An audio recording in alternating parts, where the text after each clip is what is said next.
Charlie and the Chocolate Factory by Roald Dahl. Chapter 1. Here Comes Charlie. These two very old people are the father and mother of Mr. Bucket. Their names are Grandpa Joe and Grandma Josephine. And these two very old people are the father and mother of Mrs. Bucket. Their names are Grandpa George and Grandma Georgina. This is Mr. Bucket and Mrs. Bucket. Mr. and Mrs. Bucket have a small boy whose name is Charlie Bucket. This is Charlie. How do you do? And how do you do? And how do you do again? He's pleased to meet you. The whole of this family, the 6 grown-ups, and little Charlie Bucket, live together in a small wooden house on the edge of a great town. The house wasn't nearly large enough for so many people, and life was extremely uncomfortable for them all. There were only 2 rooms in the place altogether, and there was only 1 bed. The bed was given to the 4 old grandparents because they were so old and tired. They were so tired, they never got out of it. Grandpa Joe and Grandma Josephine on this side, Grandpa George and Grandma Georgina on this side. Mr. and Mrs. Bucket and little Charlie Bucket slept in the other room upon mattresses on the floor. In the summertime, this wasn't too bad, but in the winter, freezing cold drafts blew across the floor all night long, and it was awful. There wasn't any question of them being able to buy a better house, or even 1 more bed to sleep in. They were far too poor for that. Mr. Bucket was the only person in the family with a job. He worked in a toothpaste factory, where he sat all day long at a bench, screwing the little caps onto the tops of the tubes of toothpaste after the tubes had been filled. But a toothpaste cap screwer is never paid very much money. And poor Mr. Bucket, however hard he worked, and however fast he screwed on the caps, was never able to make enough to buy 1/2 of the things that so large a family needed. There wasn't even enough money to buy proper food for them all. The only meals they could afford were bread and margarine for breakfast, boiled potatoes and cabbage for lunch, and cabbage soup for supper. Sundays were a bit better. They all looked forward to Sundays because then, although they had exactly the same, everyone was allowed a second helping. The Buckets, of course, didn't starve, but every one of them, the 2 old grandfathers, the 2 old grandmothers, Charlie's father, Charlie's mother, and especially little Charlie himself, went about from morning till night with a horrible empty feeling in their tummies. Charlie felt it worst of all, and although his father and mother often went without their own share of lunch or supper so that they could give it to him, it still wasn't nearly enough for a growing boy. He desperately wanted something more filling and satisfying than cabbage and cabbage soup.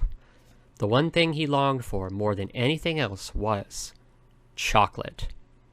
Walking to school in the mornings, Charlie could see great slabs of chocolate piled up high in the shop windows, and he would stop and stare and press his nose against the glass, his mouth watering like mad.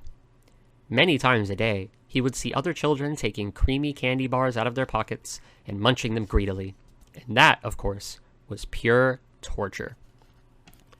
Only once a year, on his birthday, did Charlie Bucket ever get to taste a bit of chocolate. The whole family saved up their money for that special occasion, and when the great day arrived, Charlie was always presented with 1 small chocolate bar to eat all by himself. And each time he received it, on those marvelous birthday mornings, he would place it carefully in a small wooden box that he owned, and treasure it as though it were a bar of solid gold. And for the next few days, he would allow himself only to look at it, but never to touch it. Then at last, when he could stand it no longer, he would peel back a tiny bit of the paper, wrapping it 1 corner to expose a tiny bit of chocolate, and then he would take a tiny nibble, just enough to allow the lovely sweet taste to spread out slowly over his tongue. The next day, he would take another tiny nibble, and so on and so on. And in this way, Charlie would make his 10-cent bar of birthday chocolate last him for more than a month. But I haven't yet told you about the one awful thing that tortured little Charlie, the lover of chocolate, more than anything else. This thing, for him, was far, far worse than seeing slabs of chocolate in the shop windows or watching other children munching creamy candy bars right in front of him. It was the most terrible, torturing thing you could imagine, and it was this. In the town itself, actually within sight of the house in which Charlie lived, there was an enormous chocolate factory. Just imagine that. And it wasn't simply an ordinary enormous chocolate factory either.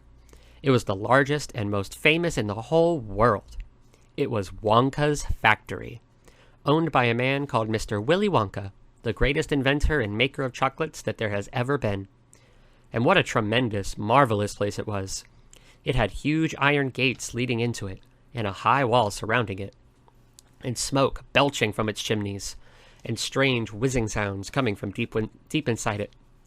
And outside the walls, for half a mile around in every direction, the air was scented with the heavy, rich smell of melting chocolate. Twice a day, on his way to and from school, little Charlie Bucket had to walk right past the gates of the factory. And every time he went by, he would begin to walk very, very slowly. And he would hold his nose high in the air and take long, deep sniffs of the gorgeous, chocolatey smell all around him. Oh, how he loved that smell! And oh, how he wished he could go inside the factory and see what it was like.